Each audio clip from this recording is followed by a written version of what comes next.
ഇവിടെ പ്രഘോഷിക്കപ്പെടുന്ന തിരുവചനങ്ങളെല്ലാം എന്റെ ഹൃദയത്തിൽ, എന്റെ ജീവിതത്തിൽ 30, 60, 100 മേനി ഫലം കൊയ്യുവാൻ ഇടയാകണമേ.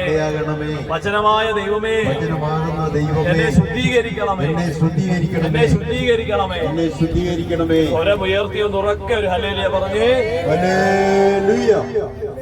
എല്ലാരും വിളിച്ചില്ല കേട്ടോ, എല്ലാരും വിളിക്കണം, എല്ലാരും പറയണം, ഞങ്ങൾ അനുസരിക്കണം.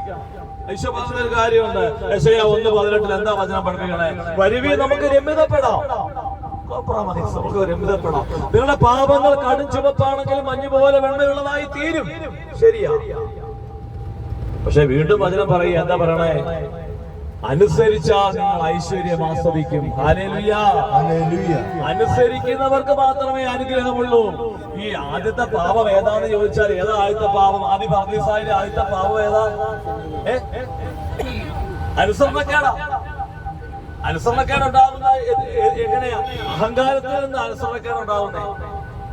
അഹങ്കാരം, അനുസരണക്കേട്, അവിശ്വാസം, അധപ്പതനം. അഹങ്കാരമുള്ള വ്യക്തിക്ക് എന്നെ ആരും പഠിപ്പിക്കണ്ട, ഞാനിത് കുറെ കേട്ടിട്ടുള്ളതാ, കണ്ടിട്ടുള്ളതാ കേട്ടോ. അങ്ങനെയൊക്കെ കേട്ട് അഹങ്കാരമുള്ള വ്യക്തിക്ക് എളുപ്പപ്പെടാൻ സാധിക്കത്തില്ല, വചനം സ്വീകരിക്കാൻ പറ്റത്തില്ല.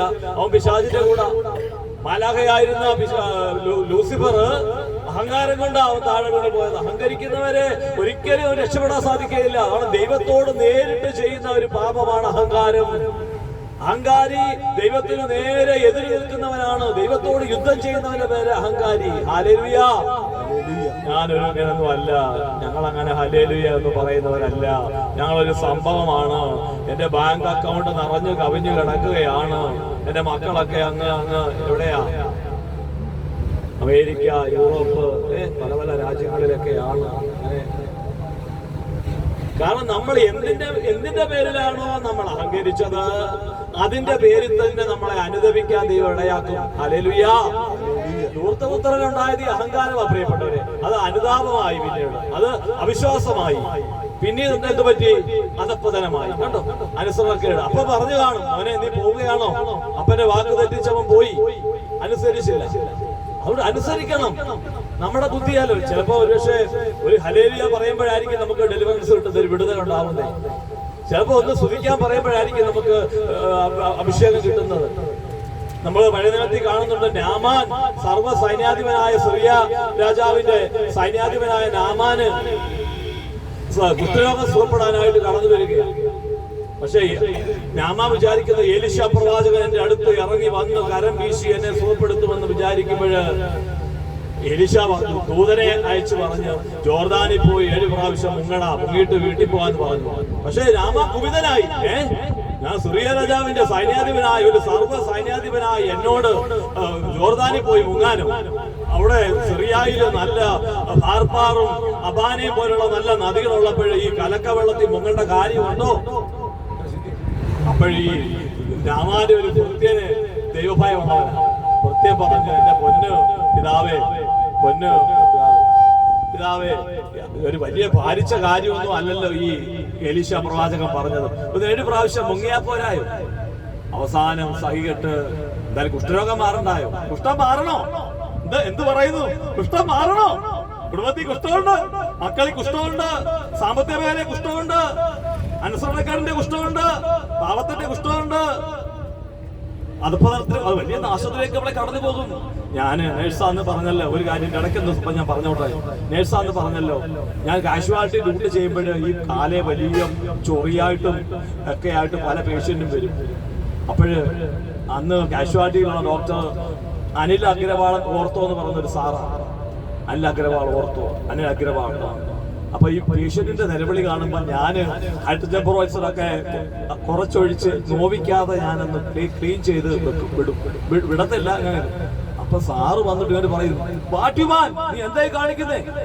അത് മൊത്തം ഇൻഫെക്ഷൻ അല്ലേ, അതിനകത്ത് പുഴുവിരിപ്പുണ്ട്, അത് ചുരണ്ടിക്കളയാതെ നീ മരുന്ന് വെച്ച് കെട്ടി വിടുന്നു. അതെല്ലാം ക്ലീൻ ആക്കിയിട്ട് മരുന്ന് വെച്ചൊക്കെ അല്ല അത് കരിയത്തുള്ളൂ. ഞാൻ പിന്നീട് പേടിയാ വിടുക. പിന്നെ അതെല്ലാം ക്ലീൻ ആക്കി. എന്റെ പ്രിയപ്പെട്ടവരെ, പാപം ഒരു ക്യാൻസറാണ്. ആത്മാവിന്റെ ക്യാൻസർ ആണ് പാപം. പാപം ഉള്ളിൽ ഇരിപ്പുണ്ടെങ്കിൽ നമുക്ക് രക്ഷപ്പെടാനായിട്ട് പറ്റുകയില്ല പ്രിയപ്പെട്ടവരെ.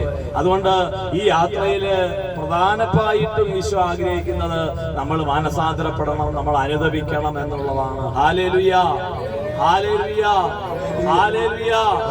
മനസ്സിന്റെ കോണുകളിലും ജീവിതത്തിന്റെ പിന്നാമ്പുറങ്ങളിലും ഒളിപ്പിച്ചു വെച്ചിരിക്കുന്ന മുഴുവൻ പാപങ്ങളും ഇപ്പൊ കുറച്ച് കഴിയുമ്പോൾ നമ്മൾ 10 മണിയിലേക്ക് പോവുകയാണ്. ഞങ്ങളൊരു പേപ്പർ തരും. എന്തിനാന്ന് പറയുക? ഇന്റൻഷൻ എഴുതാനും. അത് നിങ്ങളുടെ ഇന്റൻഷൻ എല്ലാം എഴുതണം. ജീവിതത്തിലെ ആഗ്രഹങ്ങൾ എഴുതാനാണ്. ഞാൻ പറയും അത് നമ്മൾ എഴുതേണ്ടതെന്ന് ഓർത്താ എന്താ? ഇന്റൻഷൻ എല്ലാം ഈശോയ്ക്ക് അറിയാം. ഏത് സമയത്ത് എന്ത് തരണമെന്ന് തമ്പുരാൻ അറിയാം. അതിൽ എഴുതേണ്ടത് നമ്മൾ ഓർത്തോർത്ത് കർത്താവിനെതിരെ സഭയ്ക്കെതിരെ ചെയ്തു പോയ പാപങ്ങളാത്തത്തിൽ എഴുതേണ്ടത്.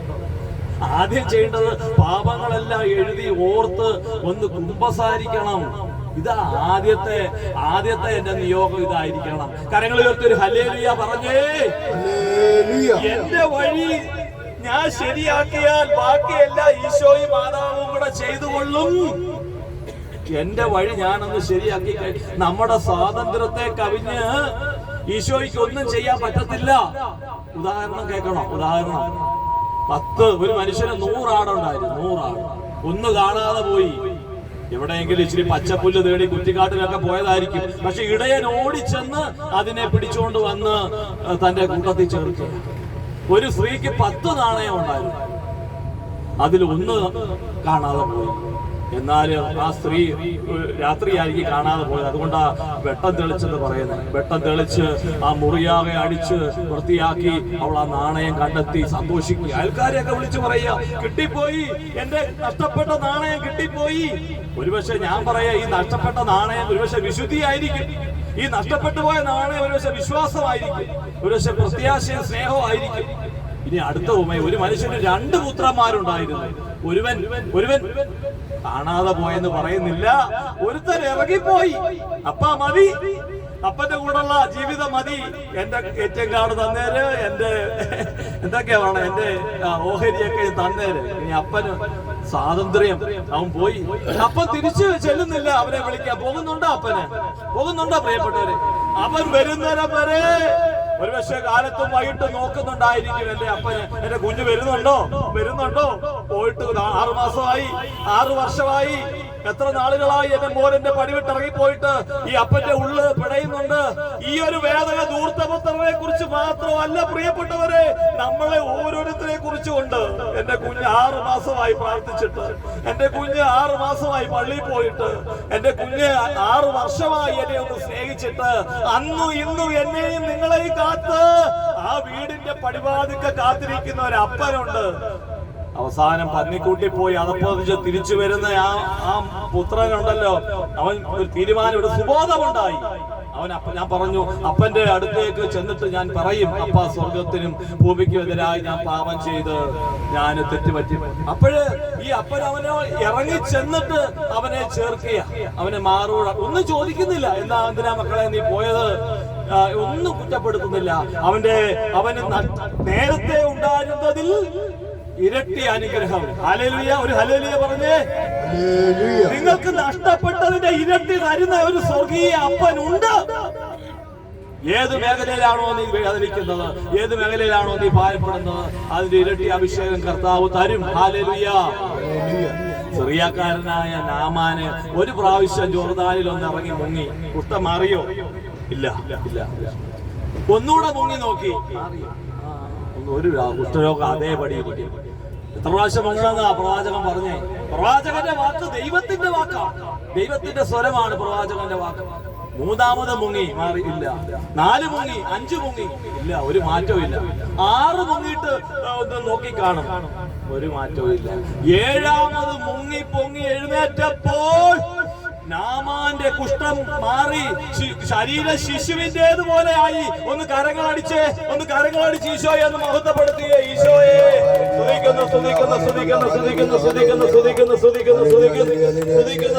സ്തുതിക്കുന്നു. ഈശോയെ ഒന്ന് ഉറക്കെ വിളിച്ചേ. ഈശോയെ,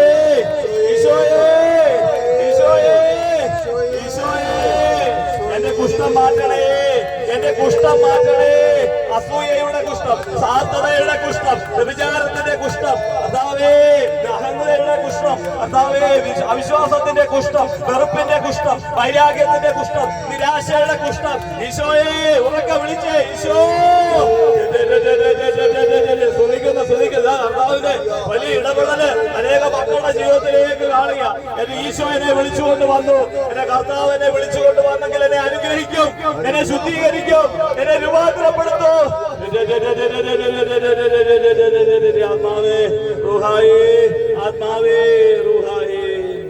നമ്മൾ ജപമാല പ്രാർത്ഥന ചൊല്ലി നമ്മൾ വർഗീസാറാണ് ശക്തമായ ശുശ്രൂഷകൾ നേതൃത്വം നൽകും. അത് നമ്മൾ ആമുഖമായിട്ട് നമ്മൾ അറിഞ്ഞിരിക്കണം. ഈ സമയം നിങ്ങൾ പാഴാക്കരുത്. എന്റെ സഹോദര സഹോദരി, നാളെ അല്ല ഇനിയിപ്പോ ചൊവ്വാഴ്ച, ബുധനാഴ്ച നിങ്ങളൊരു ബസ് പിടിച്ച് അപ്പുറത്തും പോയി കാഴ്ചകളൊക്കെ കണ്ടു, അല്ലെ നിങ്ങൾ മറ്റു കാര്യങ്ങളിൽ ഇടപെട്ടു. ഇത് വലിയൊരു അവസരമാണ്. ഞാൻ പറഞ്ഞത് ഈ കാലഘട്ടം വലിയ ക്രൂഷ്യലാണ്. തിന്മകളുടെ അതിപ്രസരത്തിന് നടുവില് നോഹയുടെ പെട്ടകത്തിൽ കയറണം. എത്ര പേർക്ക് ആഗ്രഹമുണ്ടെന്ന് കരങ്ങൾ ഉയർത്തിക്കേ. നോഹയുടെ പെട്ടകത്തിൽ കയറണമെന്ന്.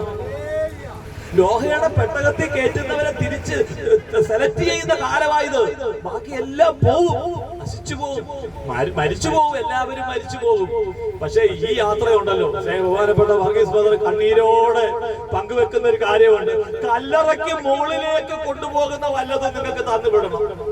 ഇവിടെ കല്ലറ വരെ ജീവിക്കാനുള്ള ഒന്നും തരാൻ ഞങ്ങളുടെ ഇല്ല. കുറച്ച് പണം തന്നാൽ നിങ്ങൾ രക്ഷപ്പെടണം എന്നൊക്കെ. ഈ പണം ഉണ്ടായിട്ട് എന്തേ ലോകം രക്ഷപ്പെടാത്തത്? കുറെ ബുദ്ധി അറിവ് ശാസ്ത്രജ്ഞന്മാരില്ലേ, എന്നിട്ട് എന്താ ലോകം രക്ഷപ്പെടാത്തത്? ഈ ലോകത്ത് എത്രമാത്രം കണ്ടുപിടുത്തങ്ങൾ സംവിധാനങ്ങളുണ്ട്, എന്നിട്ട് എന്തേ ലോകം രക്ഷപ്പെടാത്തത്? ദൈവത്തെ കൂടാതെ ഒന്നും ശരിയാകുകയല്ല. ഹല്ലേലൂയ.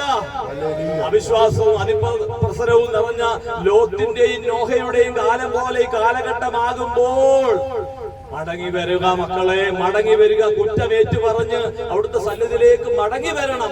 ഒരിക്കൽ കൂടി കരങ്ങൾ ഉയർത്തി ഒറ്റ വിളി വിളിച്ച് ഈശോയേ, ഈശോയേ.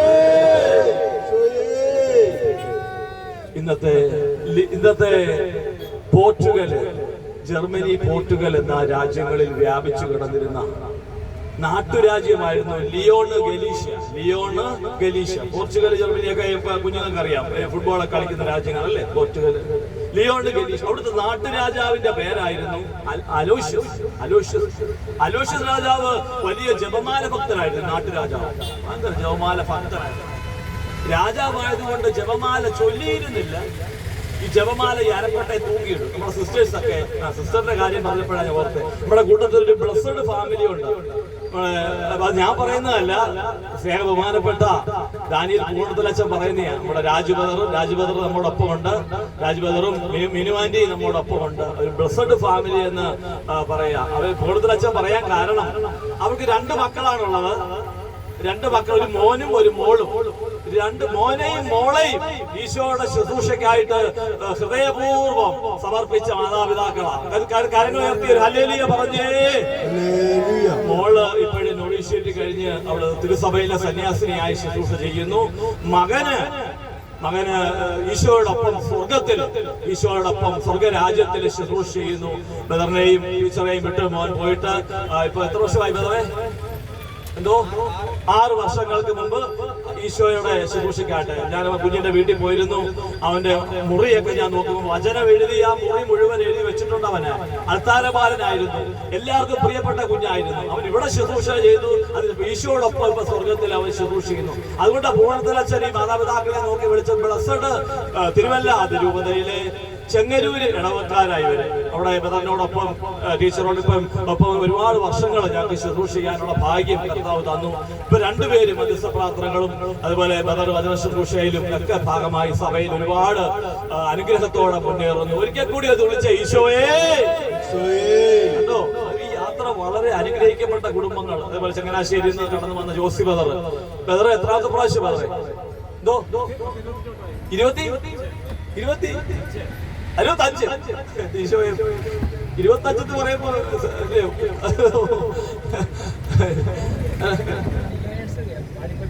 വെഡിങ് ആനിവേഴ്സറിയാ ജോസി ബദറിന്റെ മീര ചേച്ചിയുടെ. ഒന്ന് അഡ്വാൻസ് ആയിട്ട് ഒന്ന് കൈയടിച്ചേര്. അപ്പൊ യാത്ര ഒരുപാട് നവദമ്പതികളുണ്ട്. നമ്മുടെ ജോബിനും വൈഫും ഉണ്ട്, മരിയ ഉണ്ട്. ജോബിന് മരിയ റോബിന് മരിയ ഉണ്ട്. അപ്പൊ എല്ലാം കൊണ്ട് നമുക്ക് ഒരുപാട് അനുഗ്രഹങ്ങൾ ഈശോ തരും. നമ്മള് വലിയ ഈ ക്രിസ്തീയ ജീവിതം, വിശുദ്ധ ജീവിതം എന്ന് പറയുന്നത് വലിയ ബലം പിടിക്കേണ്ട ജീവിതമല്ല, ഈശോയോടൊപ്പം ഉള്ള ഒരു ജീവിതമാണ്. ഈശോ നമുക്ക് അപ്പൊ ഞാൻ പറഞ്ഞു വന്നത്, ഈ അലോഷ്യസ് രാജാവ് ജപമാല ചൊല്ലിയിരുന്നില്ല, പക്ഷെ അരപ്പട്ടയിൽ തൂക്കിയിട്ടിരുന്നു. ഒരിക്കല് ഈ രാജാവ് ഒരു സ്വപ്നം കാണുക, എനിക്കൊരു മാരക രോഗം പിടിപെടുക. ആ രാജ്യത്തെ വൈദ്യന്മാരെ എല്ലാം വിളിച്ചു നോക്കി, രോഗം കൂടുകയല്ലാതെ പറയുന്നത്. അയൽ രാജ്യങ്ങളിൽ നിന്ന് വൈദ്യന്മാരെ വിളിച്ചു നോക്കി, രോഗം കൂടുകയല്ലാതെ പറയുന്നത്. അവസാനം രാജാവ് മരണത്തിന് കീഴടങ്ങി മരിച്ചു. അവസാനം മരണത്തിന് ശേഷം ഒരു വിധിയുണ്ട്. വിധിക്ക് വേണ്ടി ദൈവസന്നിധി വന്ന് നിൽക്കുക. അളവില്ലാത്ത സ്ഥലം നല്ല സ്വരൂപനായിരിക്കുന്ന സർവേശ്വരാകർത്താവേ, നിസ്സാരനേറ്റ പാപികളുമായ ഞങ്ങൾ നിശ്ചയപ്രതാപനാകെ സന്ധി പ്രാർത്ഥിക്കാൻ അയോഗ്യരാകുന്നു. എങ്കിലും എന്റെ ബാധയിൽ ശരണപ്പെട്ടുകൊണ്ട് പരിശുദ്ധ മാതാവിന്റെ സ്തുതിക്കായി ജപമാല അർപ്പിക്കുവാൻ ആഗ്രഹിക്കുന്നു. ഈ അർപ്പണ ഭക്തിയോട് സ്തുതികളും കൂടെ ചെയ്യുവാൻ കർത്താവേ ഞങ്ങളെ സഹായിക്കണമേ. സർവശക്തനായ പിതാവും ആകാശത്തിന്റെയും ഭൂമിയുടെയും സൃഷ്ടാവായ ദൈവത്തെ ഞങ്ങൾ വിശ്വസിക്കും. അവിടുത്തെ പുത്രനും രക്ഷകനുമായ യേശുമിശിഹായിലും വിശ്വസിക്കും. ഈ പുത്രൻ പരിശുദ്ധാത്മാവിനാകെ പ്രസന്നായി കന്യകാ മറിയത്തിൽ നിന്ന് പറഞ്ഞു പൊന്തിയോസ് പിലാത്തോസിന്റെ കാലത്ത് വിടവത്സവിച്ച് കുരിശിൽ തറയ്ക്കപ്പെട്ട് മരിച്ചടക്കപ്പെട്ട് പാതാളങ്ങളിലേക്ക് ഇറങ്ങി മരിച്ചവരുടെ നിന്ന് 3-ാം നാൾ ഉയർത്ത് സ്വർഗ്ഗത്തിലേക്ക് കരയേറി സർവശക്തനായ പിതാവായ ദൈവത്തിന്റെ വലത് ഭാഗത്തിരിക്കുന്നു. അവിടെ നിന്ന് ജീവനുള്ളവരെയും മനുഷ്യരെയും വിധിക്കാൻ വരുമെന്നും ഞങ്ങൾ വിശ്വസിക്കും. പരിശുദ്ധാത്മാവിലും വിശ്വസിക്കുന്നു. പരിശുദ്ധ കത്തോലിക്കാ സഭയിലും പുണ്യവാന്മാരുടെ ഐക്യത്തിലും പാപങ്ങളുടെ മോചനത്തിലും ശരീരത്തിന്റെ ഉയർപ്പിലും നിത്യമായ ജീവിതത്തിലും ഞങ്ങൾ വിശ്വസിക്കുന്നു. ആമേൻ.